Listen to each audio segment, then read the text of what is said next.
studying one of the statements of Abdul Baha and trying to understand some aspects of it.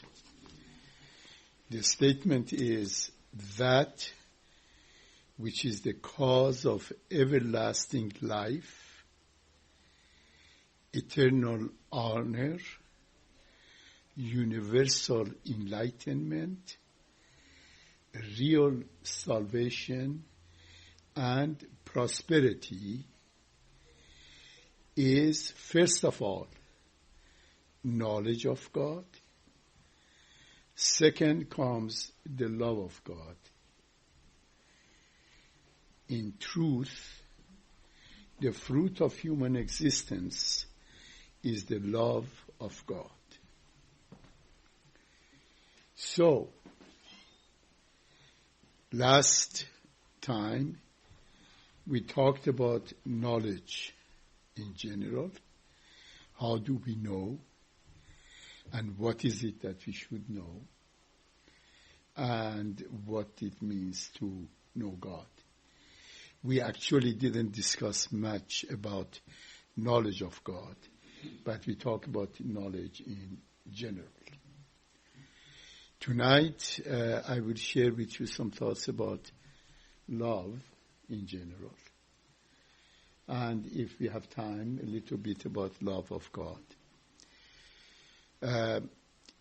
Usually, when I have the opportunity to focus on the issue of love, usually we have a 2-day event in which we look at all aspects of love, what it is, how it comes about, what are the characteristics of healthy love, what are the characteristics of unhealthy love, and what are the dynamics of growth of love, and how we can become truly enlightened in the path of love. That takes at least 2 days. Now we have here about an hour. So I would be focusing only on few aspects of this major topic. Abdul Baha says, in the world of existence, there is indeed no greater power than the power of love. And of course, the power of love is the power of attraction. It is that power that brings things together. And it is a power that exists at all levels of existence, at the mineral level, plants, animals, humans. Except that at the human level, the power of love is a conscious, deliberate power. It is something that we are aware of it. We are conscious about it. And we have to deliberately go after it. And because of that, at the human level, love can be positive or negative. Love can result in positive outcome or in destructive and negative outcome. And tonight we will focus on few of the positive aspects of love. And but we should be aware that love can have very profound negative results. Now, at the level of human beings, because love is a conscious process, we have to see what is it that makes us to love something or somebody. And at the core of that is attraction to beauty. It is whenever we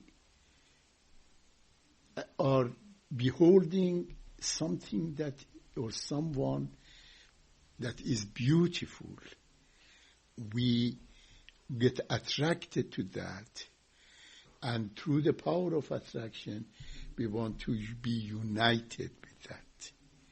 So here is attraction. The power of love is attraction, and then love is the power of unity. We get attracted, and through the power of the attraction, we get united. And this is the process that love is expressing itself. So on the one hand is attraction, on the other hand is unity. And of course the attraction to beauty takes place at all levels.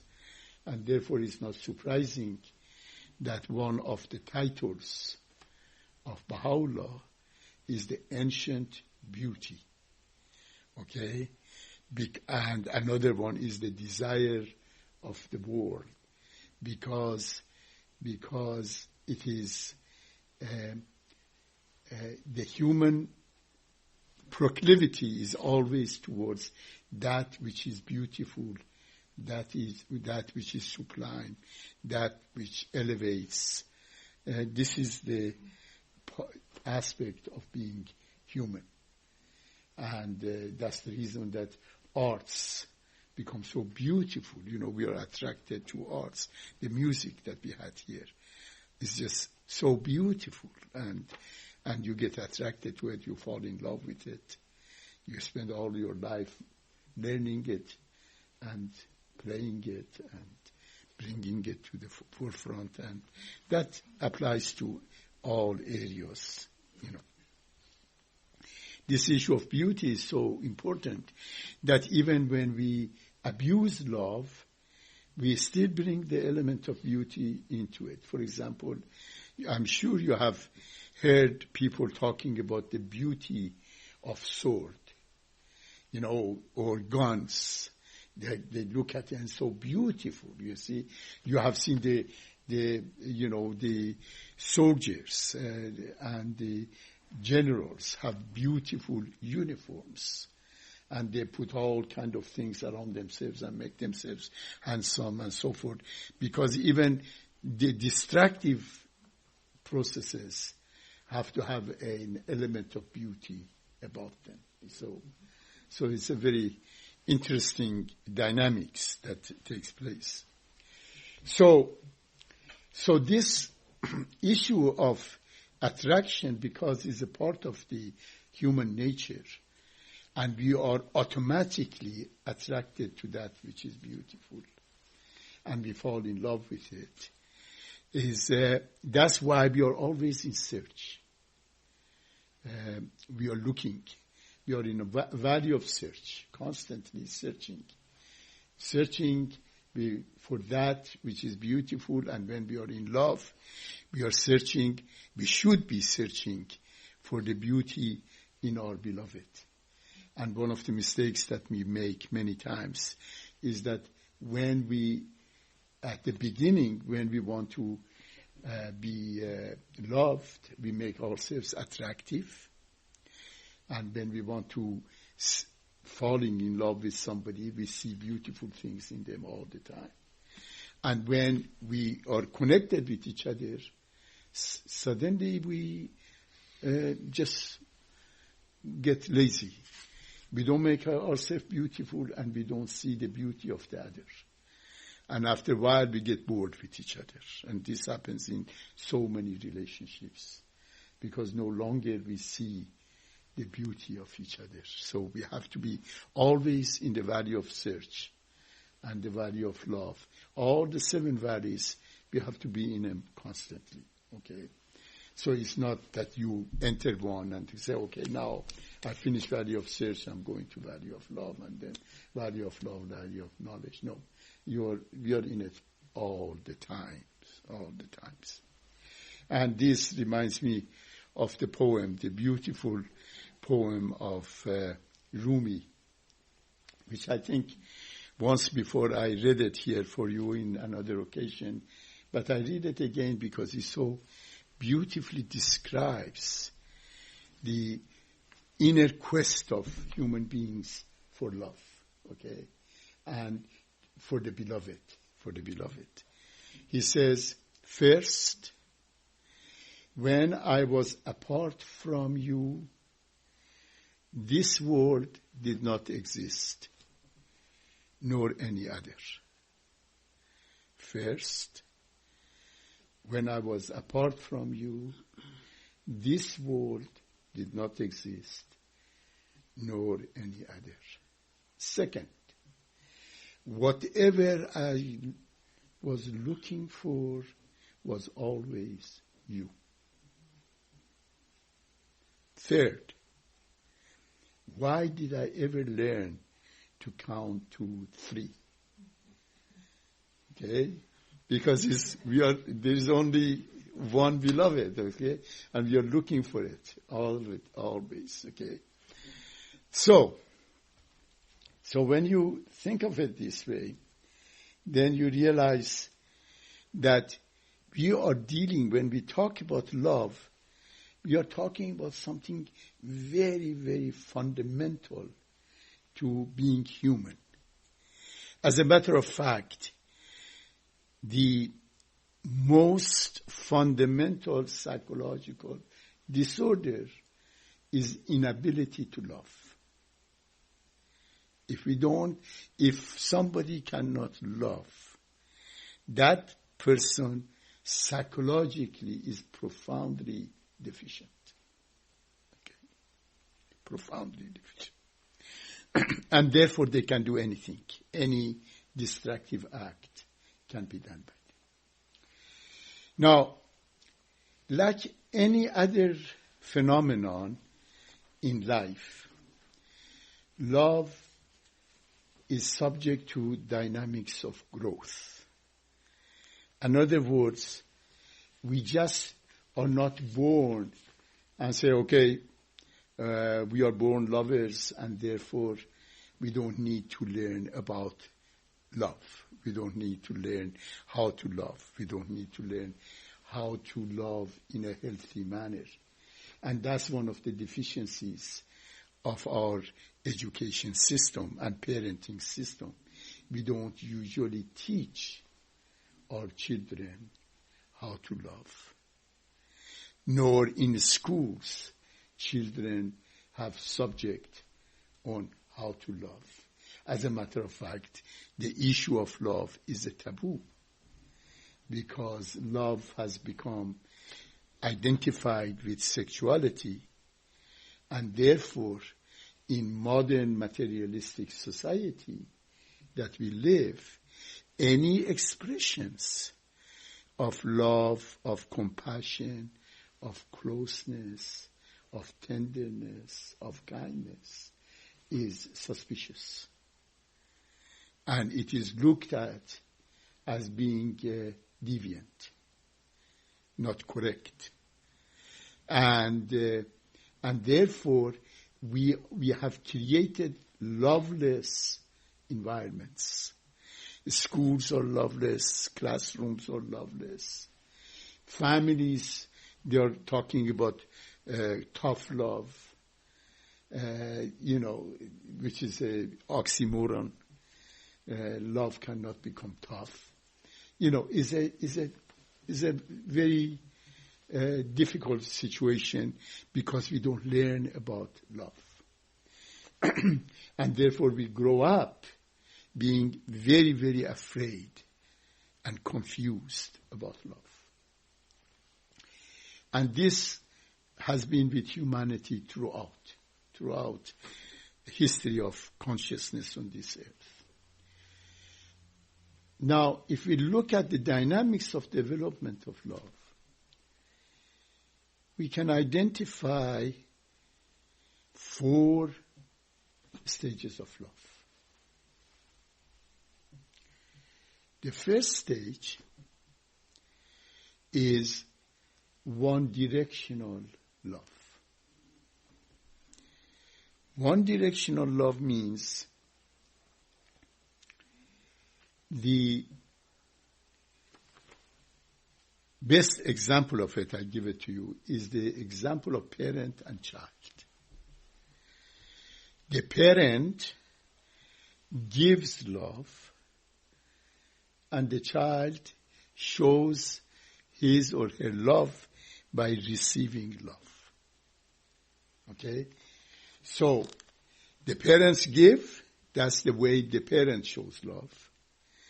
And the child receives, and that's the way that the child shows love. So I have seen parents who have their first child, and suddenly the mother or the father says, the baby doesn't love me. And the reason is they say that the baby doesn't love me is that the baby is crying, and mother comes, and in the very nervous arms of the father, the baby is crying, and the mother comes and takes the baby, and baby immediately stops. And the father says, the baby doesn't love me. Because of course, the process of receiving and giving is interrupted. You just don't give love with the nervousness and anxiety and tension that many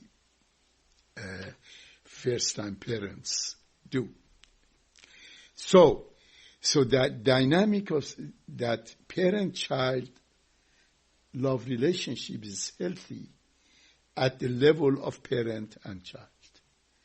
But when you are 30 and 40 years old, and still you see the love relationship means that somebody always should be giving something to you, and you show your love to them by saying thank you, that becomes unhealthy type of love. And many people never mature and get out of that. And that also shows in the love of people to God. That people show their love of God by constantly asking God to do something for them. Oh God, give me this, give me that, look after this, look after that. So it's a one directional love. God, the idea is for God to give you and for you just to have it. And that's it. Okay? So that has been the story of humanity, the relationship with God. We always have asked God, and when the God doesn't do it, we get angry. Why? We say, if God is loving, why then he brings 71 days of minus 30 degree to Winnipeg people? Well, Winnipeg people deserve it, but nevertheless, it's amazing what happens, the way we respond to God. So the first type of love, the earliest stages of love, is one directional. As we grow and we arrive the consciousness of adolescent age, love becomes competitive. Adolescent lovers compete with each other in love. Who gives more? Who is a better lover? Who is more sincere lover? Who is more kind lover? And who receives less? Who is cheated in this relationship? Who is not getting enough? And so forth. They usually show it through gifts that they give each other. And they sometimes go broke by giving more and more and give to each other in order to prove that one is better than the other in act of loving with each other. And adolescent love is not only competitive, but is a very selfish love, because you really compete to prove yourself to be a good lover rather than allowing love to take place in the relationship. So competitive love is a kind of love that usually ends up in arguments, in fighting, in difficulties, in relationship. And we see many, many marriages of our time And many relationships of our time are competitive in that way and problematic because of that.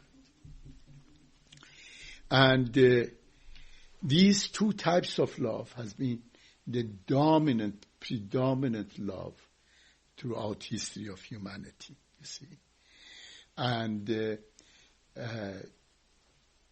third stage of love, however, is when we, as human beings, as individuals, we mature, we grow, and we reach the level of being able to have a reciprocal love relationship. And reciprocal love relationship, of course, is the love relationship that takes place between adults.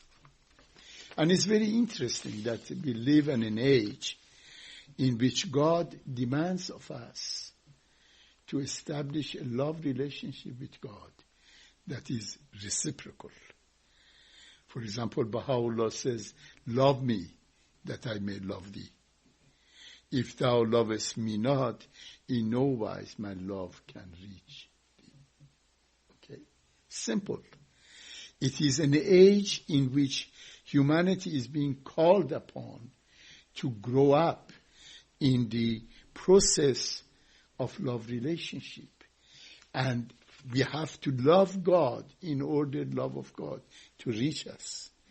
And therefore we have to know how we are going to do it. How we are going to love God so that love of God would reach us. And I will talk a little bit about that. But before we do that, we go to the fourth type of love, fourth stage of love. But the three stages, the first three stages of love, which are one-directional, competitive, and reciprocal, these three types of love take place in the context of relationships. You are in a relationship with another person. You are in a relationship with God. And you are therefore in a stage of a covenant. In the condition of the covenant, you have a covenant with the other person. So the love relationship then becomes the way that you relate to this specific reality, an entity, be it another human being, be it your child, be it your parent, be it your wife or husband, or be it God. You have a relationship. And relationships always have conditions. Relationships are not unconditional. Okay? Relationships always have conditions. Okay? The fourth type of love is the unconditional love or universal love. Unconditional love is the kind of love that takes place beyond the context of specific relationships. They are universal. For example, you love science. You love arts. You love goodness. You love humanity. You love justice. These are the issues that then you apply to all conditions of life. And then when you establish a specific relationship, the condition comes in. Okay?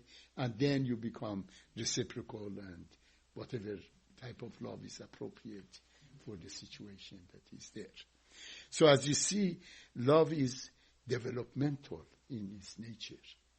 And we constantly have to learn how to further expand our capacity of love and develop it and make it broader and stronger and more meaningful depending on the circumstances that are there. Okay? So, and one other thing about the developmental stages of love is that at any given time, we can be engaged in all forms of love relationship. For example, when I am dealing with my grandchild, we will be in a relationship of giving and the other one receiving. Okay? It is healthy. And when I am trying to develop my capacities, let's say, for example, when Armand is trying to further and further improve his capacity to play the music, he is in competition with himself. And in a way, also in the context of the classrooms and context of other artists and so forth, is in competition. But that's a very positive competition because it's a pursuit of excellence. It's a love that is being expressed in that manner. And it's healthy. And then when he is also relating to others at the adult level in other issues, become reciprocal love.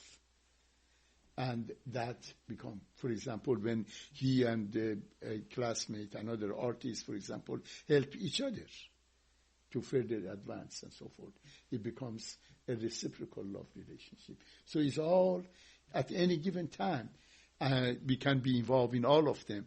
And when we express our love, for example, we give gift of art or whatever to others without any condition, we become universal love.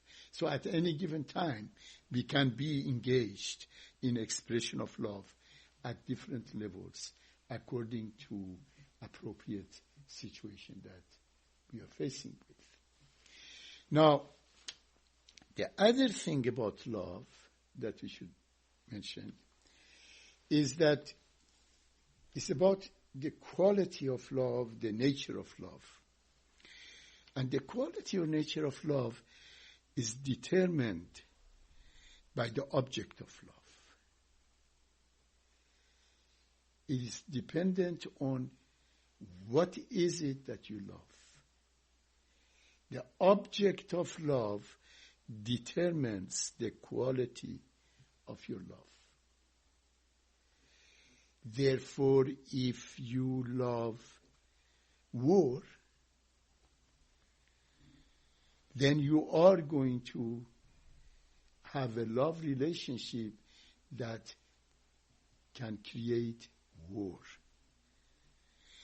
If you love science, you become a scientist.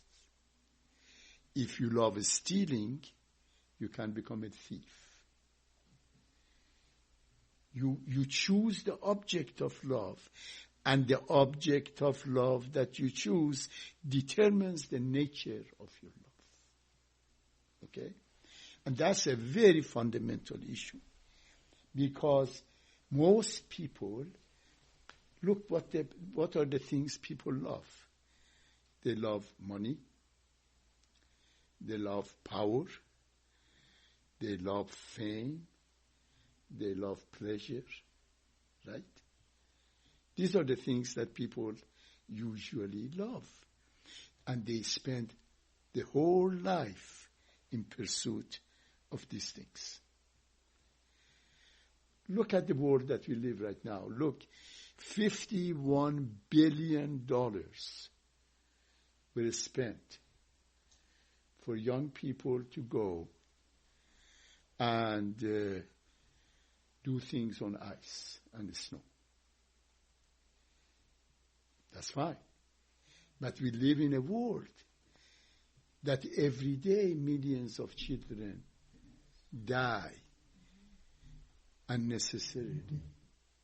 We live in a world that poverty is taking humanity over humanity. We live in a world that there are millions of children and adults that are homeless. You see? But we allow and we justify spending $51 billion for 17 days of glorification of self. That's what shows you how the object of love can determine the quality of your loving relationship and activities. You know, look what's happening in Syria. the two sides that are at war with each other. Both sides say, we are doing it for love of our people. You see? This is true all over the world, throughout history. So the object of love, what you love, determines the quality and nature of your love. Another thing that determines the quality and nature of love is the scope of your love. The more limited the scope of your love, the more dangerous that love becomes. Okay? For example, if you say, well, I love myself. I look after number one. That's it. Forget about others. I look after the number one. Okay? That then becomes a type of a love condition that excludes others and can cause much heartbreak and destruction. Or somebody says, I care only for my family. Or I care only for people of my race. Or only for people of my religion. Or only for whatever. You see, as long as the scope of love is limited, that love creates conditions of unity that are destructive. Limited unities are destructive. Unity by its very nature has to be universal. And love by its nature has to be universal. So, because both the object of love and the scope of love determine the quality of love, because both of them impact the kind of love that you have, is that we have to learn to become universal. Is a fundamental aspect of human growth, is to become universal. When Abdul Baha was in London, he gave a talk about love. I'm sure all of you have read that. All of the individuals who are in this room that are members of the Baha'i faith or familiar with Baha'i literature have read it. But I'm going to review it again because it's going to show us certain issues that are fundamental. Abdul Baha said that there are 4 kinds of love. The first type of love, is love of God to humanity. And love of God to humanity is everywhere and is always there. It is through love of God that we are created. It's the love of God that we exist here. It's the love of God that this planet is at our disposal. That there is everything that is necessary for our survival and our good life and our pleasure. The capacities that we have are expressions of love of God. The guidance that God gives us is expressions of love of God. Everything around here in this world are expressions of love of God to humanity. So that's the first type of love. Second type of love is love of humanity for God. And love of humanity for God shows itself through us accepting the love of God. Because our relationship with God is the process of God is giving and we receiving. We being willing to receive love of God. We live at the time in history of humanity that many, many people around the world consciously, deliberately have decided to reject God. The whole materialistic world, the whole scientific, materialistic sciences that we have right now, all the scientists and so forth, they all consciously, deliberately have decided that they are going to reject God. Okay. And by doing that, when you reject God, what happens is that the godliness that is in human beings goes away. And when that happens, the outcome is what we have. The kind of the world that we have. And the difficult is that we encounter. So, this Abdul Baha says that at the core, the origin of all philanthropy in the world is the love of people for God. When people allow themselves to love God, then they get engaged in philanthropic activities, in activities to helping others and serving others and being compassionate to others and so forth. The third kind of love is love of God towards the self or identity of God himself. Okay? Now this is, Abdul Baha said, this love is expressed, this is the transfiguration of his beauty, the reflection of himself in the mirror of his creation. His creation, the whole creation, is the expression of love of God for the essence of God. Okay? We are the result of that love, that essential fundamental love that takes at the divine level has resulted in us to be in this world.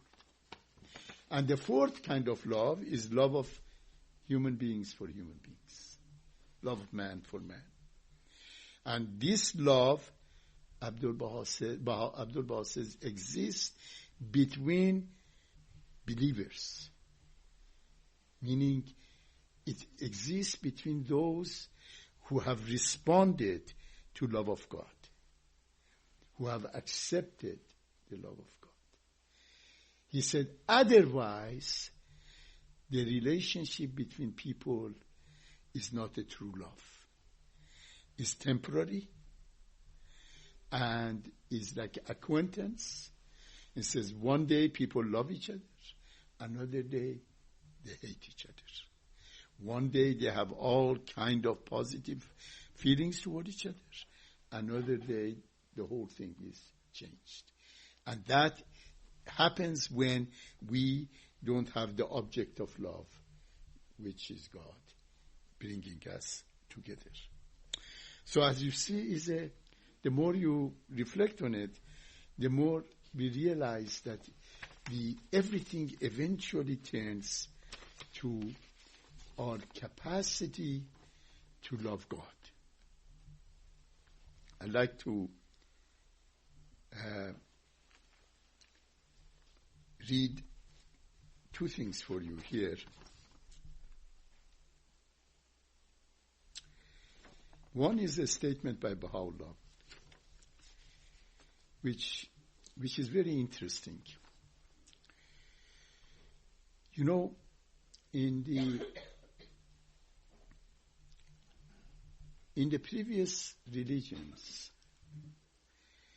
the followers of religion have somehow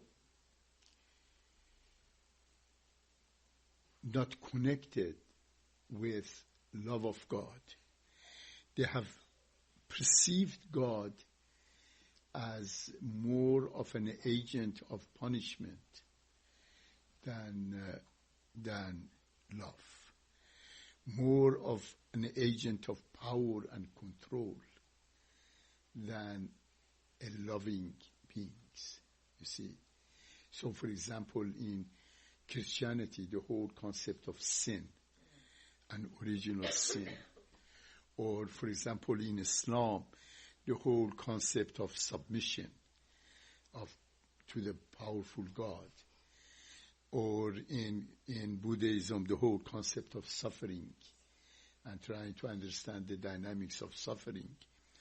All of these are different understanding of humanity in states of childhood and adolescence. And we haven't understood God in its essence. We have not. And in this dispensation, what is emphasized is love of God. This is the age in which humanity has to finally realize that the relationship of humanity with God revolves around love. Not around punishment, not around sin, not around all the other issues that had preoccupied humanity, guilt, and all of those things. We are in an age, finally, that we can establish a relationship with God in which we perceive the love of God. And we can receive the love of God. And we can consciously work on that. And here is this statement. Baha'u'llah says, this is the day whereon the ocean of God's mercy hath been manifested unto men. This is the age of mercy of God. The day in which the day star of his loving kindness hath shed its radiance upon men. This is the age that love of God is being bestowed upon humanity. The day in which the clouds of his bountiful favor have overshadowed the whole of mankind. Isn't that interesting? This is the age that we live. It's not the age of guilt, and it is not the age of sin, and it's not the age of going to hell, and it's not the age of being punished. This is the age in which God's mercy is manifested to humanity. Loving kindness is given to humanity. His bountiful favors are given to humanity. This is that age. Now, what he says, now, how we are going to respond? Now is the time to cheer and refresh the downcast through the invigorating breeze of love and fellowship. How do we respond? This is the age that we should look after the poor people of the world, after the downtrodden people of the world, after the people of the world who are subject to unkindness, to prejudice, to oppression, to aggression, to violence. This is the age that in order for us to receive love of God, we have to love our fellow human beings. That's the way we receive the love of God. That we receive, that's the way we do it. He says, now is the time to cheer and refresh the downcast through the invigorating breeze of love and fellowship and the living waters of friendliness and charity. How do you respond to love of God? You respond to love of God by helping the poor people of the world, the downtrodden people of the world. by being charitable, by being kind, by being friendly with all peoples of the world. And it's very interesting that when you try to do this, the whole notion of life, about life, would change. One thing that Abdul Baha says, before I go that further, is that he says that the first love, the first kind of love, which is love of God for humanity, he says, through this love, the world of being receives life. Okay. Through this love, man is endowed with physical existence. So, the first, this world is created. Second, we are created.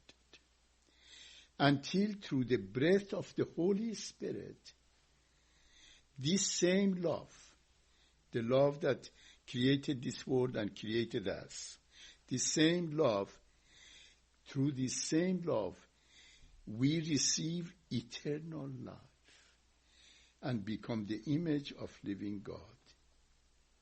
Okay? This love is the origin of all the love in the world of creation. Okay? So, we are created. This world is created through love of God. We are created through love of God. And through the manifestation of God, we are given eternal life. This reminds me, I lived in Shiraz for 2 periods in my life. I lived first when I was 16 years old, and I went to medical school. And my first year of medical school was in Shiraz. And then, it's a long story, I changed at the end of first year and transferred to another city, another medical school. And then, 5 years later, after I finished medical school, came for 1 year of residency again to Shiraz. Okay? So I was around 22. And during that time, there were very distinguished people living in Shiraz. You know, Shiraz is not only the city that the Baha'i faith started, the Babi and the Baha'i faith started, and is the most magnificent city, the most beautiful city. City of roses, the city of poets, is a remarkable place. And we used to have a very large Baha'i center in Shiraz. We could easily, in the summertime, in the gardens of the Baha'i Center around the fountain, have 1,000 people sitting on the chairs. It was magnificent. And there were unbelievable number of Baha'i scholars and really marvelous people there that we used to meet with them practically every night. We would have some event and something happening, either at the Baha'i Center or at the homes of Baha'is. One of the Baha'is there was Mr. Riyadullah Wahdat. And he was how can I describe it? He was angelic, okay? He was kind, he was loving, he was insightful. You sit there and you learn all kind of mysterious things that you didn't even think existed. Anyway, when the revolution took place, he was one of the first individuals in Shiraz that was arrested and tortured and then killed, was martyred. And the night before he was to be killed, he was allowed to write his last will, which he wrote it in a form of a letter to his family. And in the letter, he wrote a poem. I'm trying to find the original Persian version of it. Probably some of the erudite people here would know it, and if so, I would appreciate it. So anyway, the poem goes like this. And I say it because it's about love, okay? He says, and it's about love, and it's about love in this world and the eternal life. Love, okay? He says, the fire of love is alive even when death arrives. It is a lamp carried from this house to the other. The fire of love is alive even when death arrives. It is a lamp carried from this house to the other. Thank you, dear friends. Thank you.